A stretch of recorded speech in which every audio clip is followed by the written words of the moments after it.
Welcome to Make Shit Happen. This is episode number 182. I am going to play episode number 16 today. Just as a refresher, it was way long ago when I interviewed Swapnil Agarwal for my episode number 16. This is a rags to riches story. A young gentleman who came from India with his family, immigrated, came from nothing to now having almost $3 billion in asset that they manage. Guys, this is a very, very inspiring story from Swapnil Agarwal. Let's listen to it and enjoy and see what we can get out of this episode. Thank you for listening to Make Shit Happen. I appreciate your support. Welcome to Make Shit Happen, episode number 15. Today, our guest is Swapnil Agarwal. Swapnil, thank you for taking the time. I really appreciate it. Thanks for, taking this interview and allowing us in your office. Let us be your guest. Thank you so much. Thank you so much. It's a pleasure and honor to be on the show. Swapnil, for people who don't know you, our viewers, our listeners, tell us a little bit about you. So, my name is Swapnil Agarwal. I am an immigrant from India. I came to America at age of 15 in 1996. Today, I am a president, founder, CEO of a real estate investment platform called Nitya Capital and a property management company called Karya Property Management. Awesome. That's one thing that we have common. I mean, we both are immigrants. We both came at an early age over here. Tell us, how did you get into this Nitya Capital? How did you start this? I think it's by design. I went to college in Austin at UT and I did my finance degree. Did investment banking for 3 years, and it was in oil and gas in Houston back in 2003, 2006. An opportunity came to join a private equity firm that's focused on real estate, but that was based in Asia. So I relocated to Hong Kong from 2006 to 2013, investing in real estate companies, platforms, and assets across Asia Pacific, including China, Japan, India, Australia. In 2013, I wanted to come back. There's two reasons for it. Obviously, I've always been very entrepreneurial in nature. Plus, we were expecting our first son.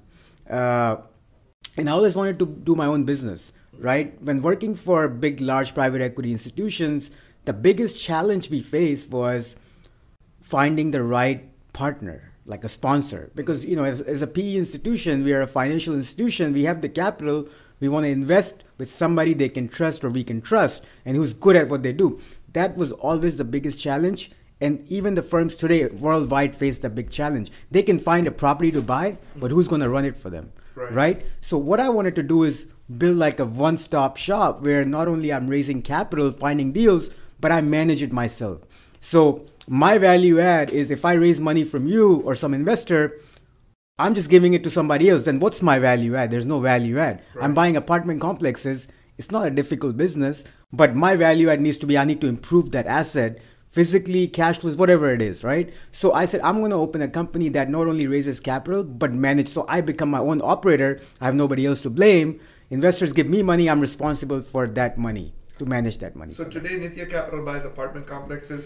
Do you buy office buildings and offices also? Yeah, so we started out buying apartment complexes. So started in 2013, and today we have 20,000 apartments across 64 assets all over the country, predominantly in Texas. About 70% are in Texas.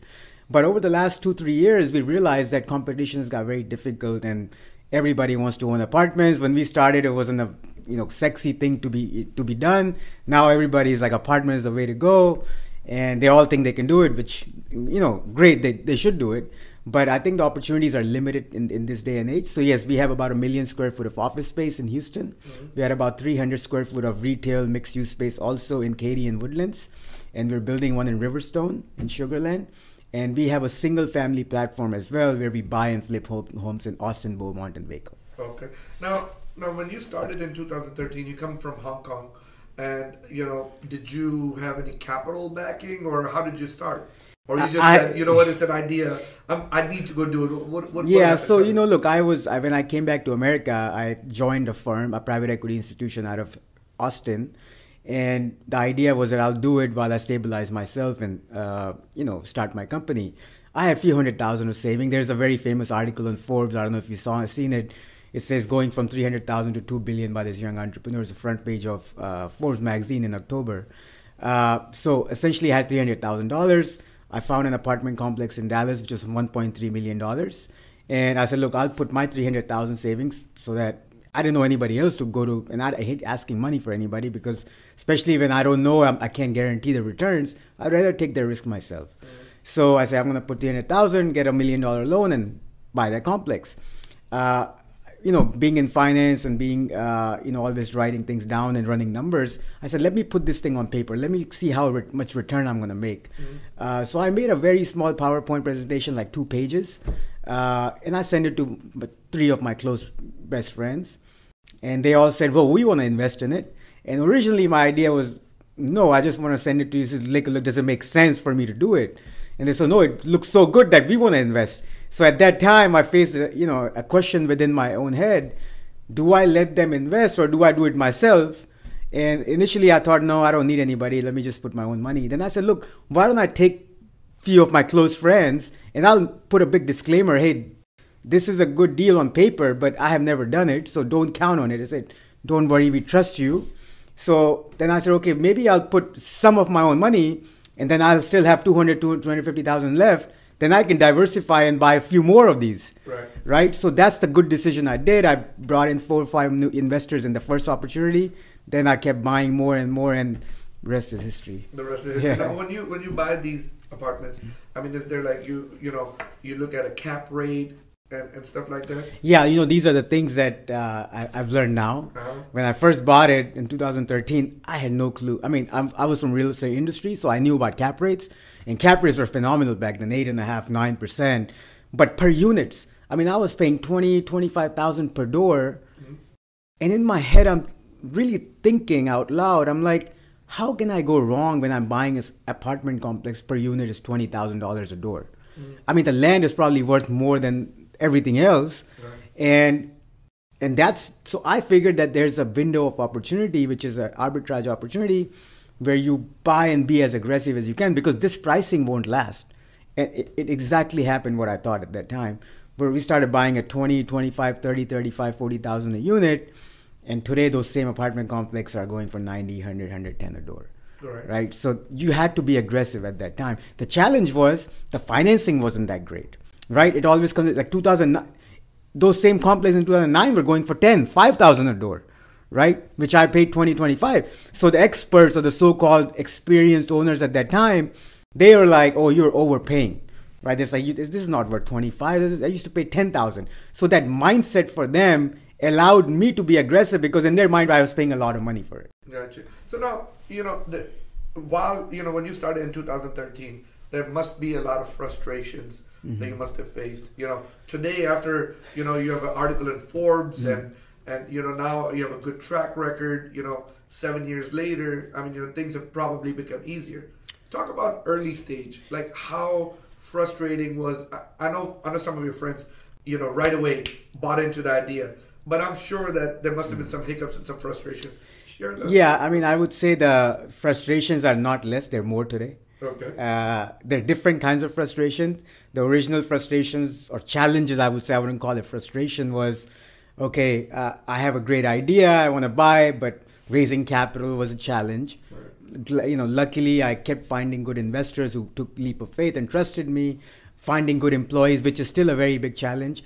So challenges were there. Finding a lender who could trust me. I had no net worth. I mean, they all want to require a personal guarantee. I would love to, I'm okay to sign, but what is my net worth? I mean, literally nothing. So that was a big challenge, finding financing, finding banks to take that leap of faith.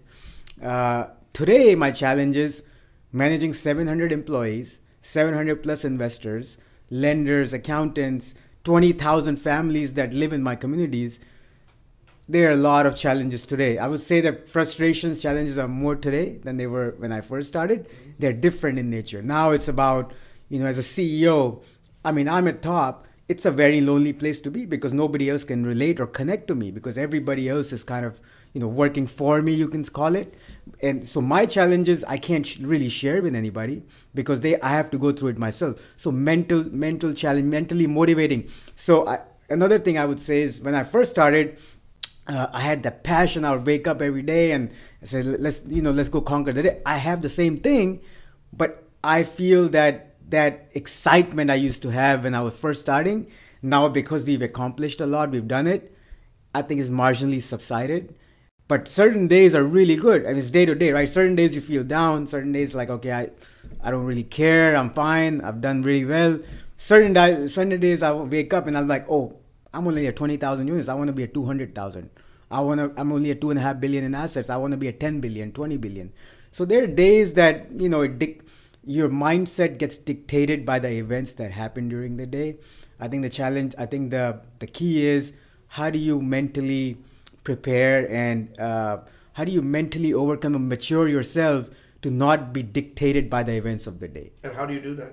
It's a process, right? It's meditation, so, right? So people spend lifetime doing that. So tell me something, like, you said, that because when you wake up in the morning, so how do you wake, what do you do? Do you have I always say everybody should have a process, a routine in life to be successful, to get to where they're at. What is your routine? What is your process? Yeah, my routine is, I wake up, my son is 6 years old. I spend about 15 minutes to 30 minutes helping with his homework and just chatting with him. Then I like to work out. I have a gym in my home. I like to get my cardio in. That helps me a lot. I meditate for 20 minutes before I do my cardio, take shower, get ready, have breakfast, come to office. And then it just generally depends on my routine at the office. There's sometimes a lot of meetings. Sometimes I go visit the properties. Sometimes I'm traveling to other cities where we have other properties in. And in the evening, I try to go home and eat dinner with my family. So I try to minimize, today I have like a dinner with mayor, so I can't skip it. But typically any client related or any banker, investor related, I try to meet them in my office during business hours. And when I go home, I want to spend time, watch TV, and usually put in the bed by 10:30, 11. Sometimes, in a life of businessman, you've accomplished a lot at a very fast pace, right, and a very early age.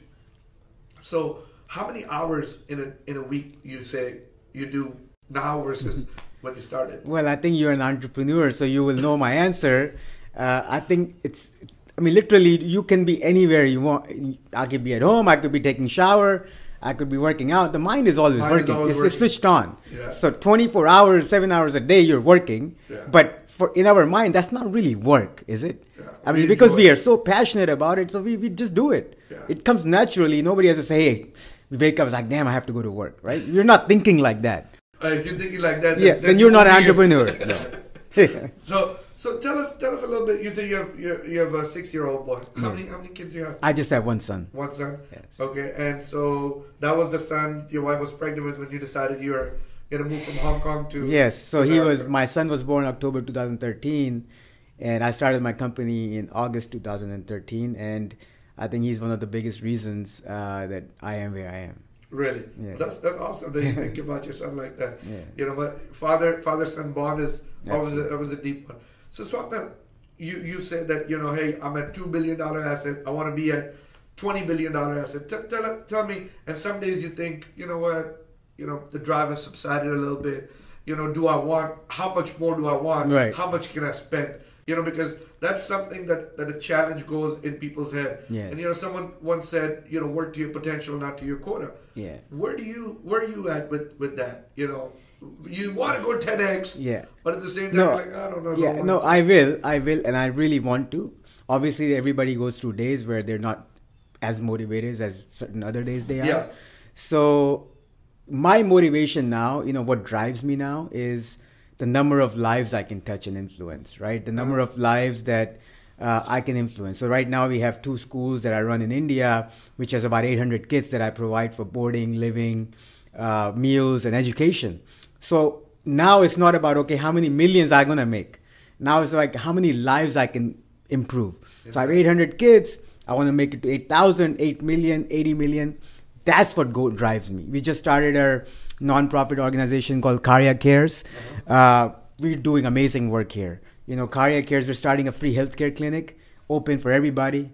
We have a lot of doctor investors. They're going to volunteer their time. We're going to have full-time nurse practitioners. Healthcare is a big mess in America. A lot of people don't have insurance. We can do our bit, starting a free healthcare clinic.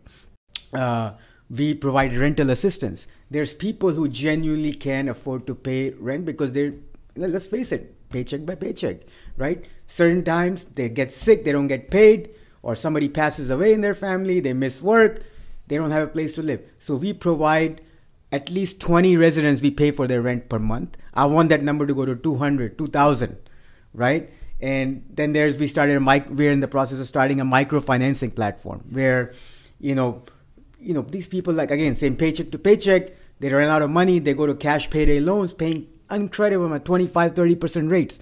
Why can't I provide for my residents to pay my own rent at very reasonable 3, 4, 5% interest rate?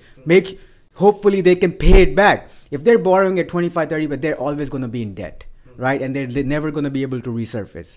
So a lot of these initiatives, we're providing free healthcare clinic, like I said.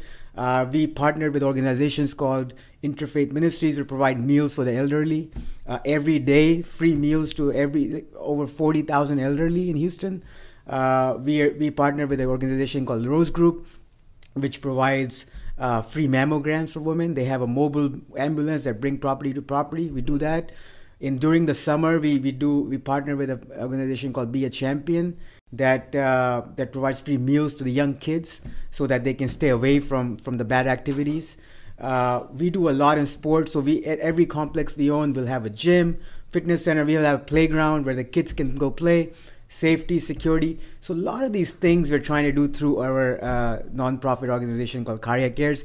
That motivates me, right? How can I make Cardiac Cares bigger, right? So I think the mindset has changed. The mindset before is like how much I can make for myself. I think the mindset is how much I can give back. How much can I give? So what motivated you to form this nonprofit organization? Look, I've always been in my mind about giving back, doing right to people, because, as we didn't get much back into my background, I came to this country, with nothing. I was 15 years old. I passed out pizza flyers to pay for my college.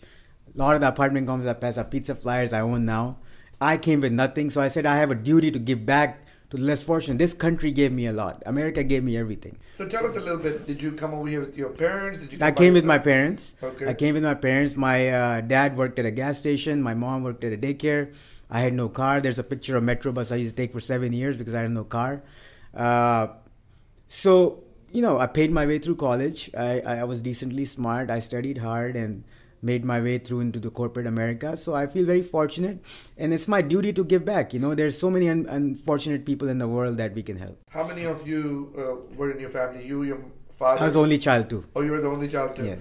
Okay, so all three of you came, and of course, just like a regular, immigrant, especially from the Indo-Pac, South Asian, come, they work at the gas station, yeah. Mom works somewhere else. Yeah, exactly. Yeah, well, from the humble beginning. Absolutely. And that's probably one of the reasons why we have so much passion about, giving and sharing, what we have. And sharing time is a big thing, you know. And talking about yourself, that's a big thing. So I appreciate you sharing absolutely. your time. You're so busy. No, I get touched upon. I get very humbled, when people message me on LinkedIn and different various sources. Young college kids like, I've been reading about you. I'm so inspired. Please, can you talk for 2 minutes? I mean, for them, it's just time, right? It means a lot. And for me, God has put me in this position. I'm so fortunate to have this platform. In my mind, I would be doing disservice by not expanding this platform for better and bigger use, right? Not many people get to be where I am, right? I think I'm just very lucky. There's plenty of people smarter than me. There's plenty of people that work harder than me. God chose me as a medium, in a way, essentially, to spread happiness and love and inspire people. And I'm going to make sure that if I don't do it, then there's going to be a disappointment. That's very inspiring. Thank you so much for that. Well, that kind of touched me personally. Thank you. Now, 7 years that you've been having this Nitya Capital, you were, again, in Hong Kong. How long were you there? I was there for 7 years. 7 years. So this 14 years of journey that you've had, coming, going from here to Hong Kong, learning the business, coming back over your home, you must have faced some sort of failures. Yes. Can you touch upon some and share some? There's a lot of failures, I would say, and every day feels some sort of a failure in a way. I would say that there's not a certain incident that I would say that was like a biggest failure. I would say there were a lot of setbacks. When I was a U.S. citizen or green card, I faced a lot of challenges with the immigration process, right? It was very frustrating, but that allows me, I have 700 plus employees. A lot of them have paper visa issues. That allows me to file and help them with their green card and their immigration, because I know how difficult and frustrating that is. So any frustration or setback or failure I have faced in a specific field, in a way, it helps me now to relate on that extent. Like I was in Hong Kong, I was traveling through Asia Pacific, and so the challenge in Asia Pacific in my job wasn't to find the right investment opportunity. The challenge was to find a partner you can trust. And when you're in China or Japan, very, very different cultures. India, you in China, like you have to talk a certain way. You have to supposed to go out on drinks with them, and the deals get made while you're drinking, right? So that culture, learning about people, trusting people, I think that was a big challenge, which helps me now. So what I say is, every deal looks great on paper, right? Have you ever done a bad deal that didn't look good on paper? No. Every deal is supposed to make you 3, 4, 5, 10 times. Yeah. So how do you execute the business plan is where you can excel or you cannot do well, right? So when I talk to my investors, there's like, okay, how does this deal look good? I said, look, if you trust me, then invest. If you don't trust me, it doesn't matter what the deal looks good on paper or not. Any deal, any bad deal could become good deal if the operator is honest and transparent and works hard. A great deal can become greater with harder work and being smart. So you have a lot of investors. I mean, do you ever think about today, do I need investor? Why can't I just do it myself? I don't need it. I mean, we are almost in the process of, we might go public as a REIT. We have BlackRock backing us. So look, I mean, we are fortunate that we have a lot of high caliber, high net worth family offices. We have a lot of institutional investors out of New York, out of Israel. So we have different buckets. So you're right, I don't need the investors, but that's just the process and that's the way our company is set up, right? Obviously, I can do most of the deals myself. But again, going back to the first deal, personally, I could maybe do 5, 10 deals, but every investor, I could do 100 deals, 100 right? Deals. So, gotcha. So one more thing I want to ask you about that, when you face setbacks and, it gets to be like, okay, well, well, I should have done this way, I should have done that way. How do you sometimes find the balance? And if you made a mistake, to get over the hump and move to the next one? That's a lot of challenge that a lot of people have. And also because you're a young entrepreneur, you've only been in business for 7 years, we can say. Sometimes a lot of young entrepreneurs, they face a setback, but they want to run real fast, and then they face a setback. How would what kind of advice you'll have? Yeah, I think the key is who you surround yourself with, right? I've surrounded myself with professionals and my colleagues, and they're my close friends of many years. So high caliber talent. Our COO has over 20 plus years experience. Our CFO, he's been a great accountant. He worked for top 5 accounting firms. We have in-house legal counsel with 30 plus legal experience. Our operations team is full of people with a lot of experience, and not only experience, the key executives in every position, whether it's asset management, finance, accounting, operations, are individuals who I've known personally, and maybe some of them were my bosses in my previous jobs. So I have no ego. I know what people are good at, and I will make sure that each department gets headed by those same sort of individuals. Plus also personality plays a big role. So like, I'm very aggressive in nature. I'm very entrepreneurial. I want to do every deal, but then I surround myself with people who are very conservative, right? My own wife, she's very conservative. So it's a good balance to have, like you're asking, combining somebody very aggressive with very conservative person in nature. My executive team, they make sure they analyze every aspect of every transaction, asset management. And it's a good combination. And that frustrates me too sometimes, because seems like sometimes I'm the only one who wants to do everything. I'm the most aggressive one, and everybody's like kind of holding me back.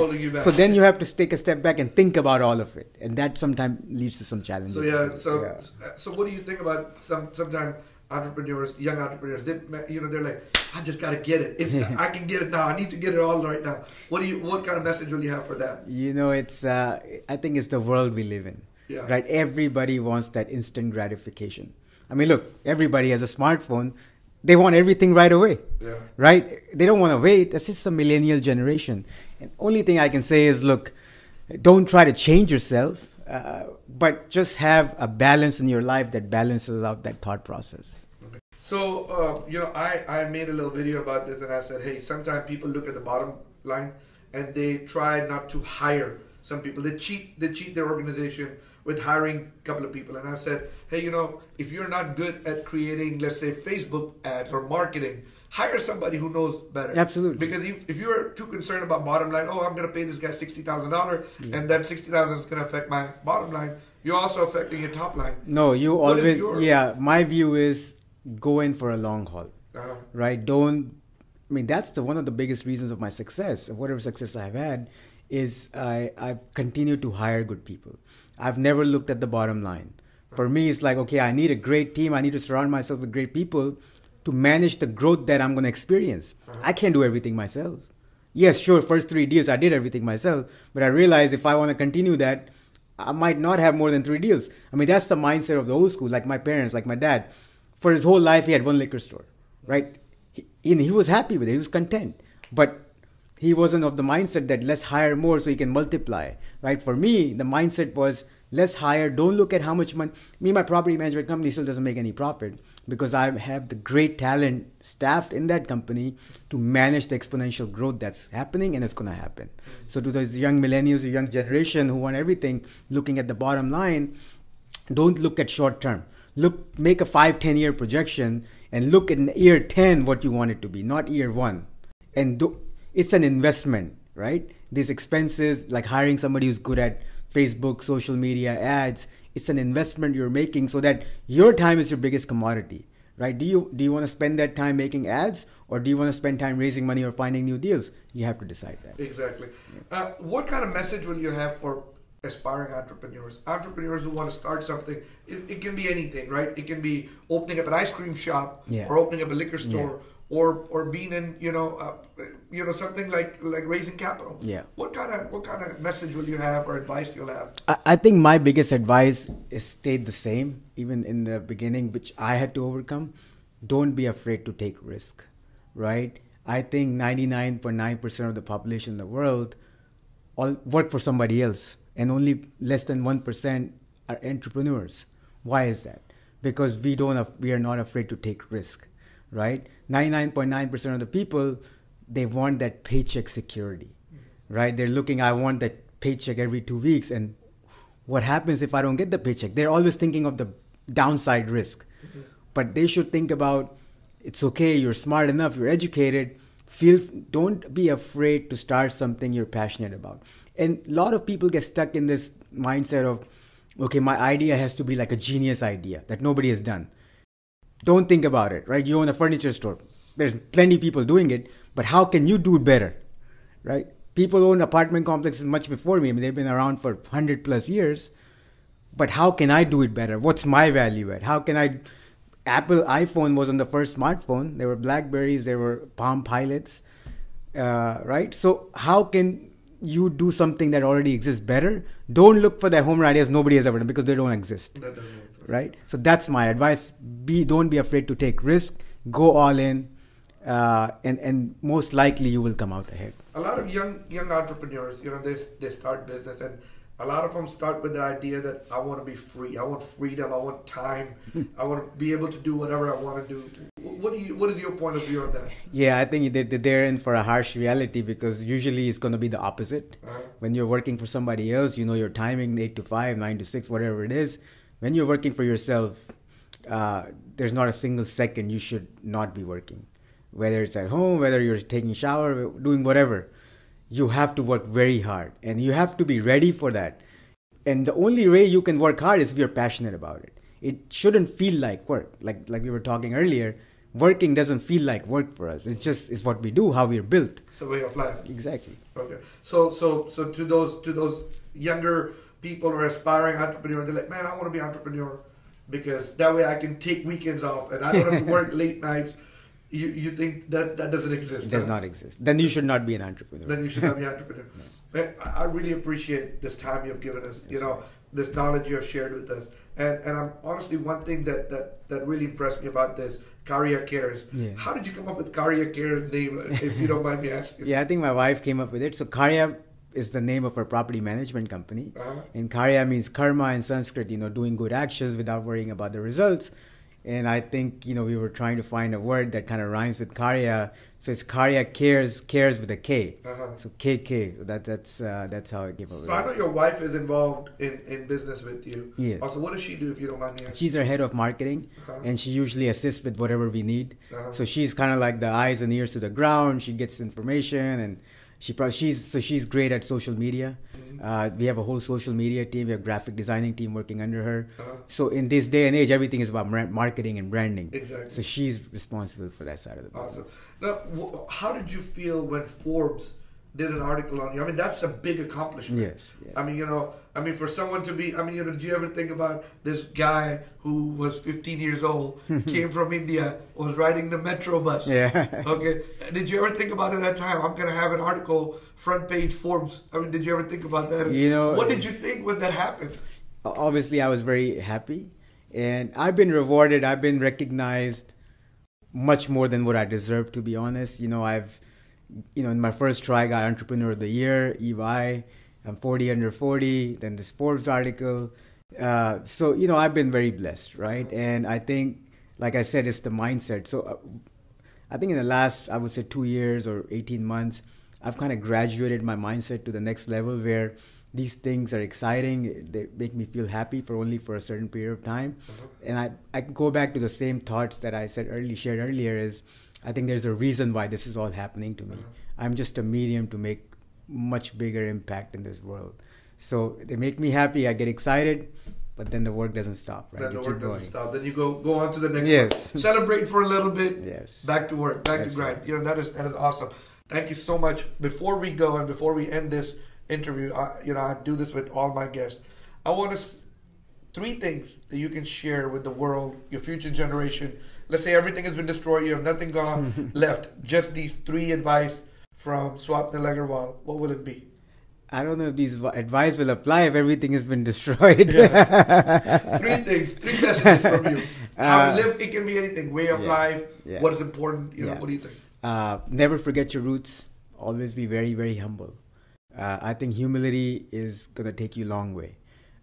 Don't have an ego about yourself. And always believe in giving back. I mean, I truly believe that.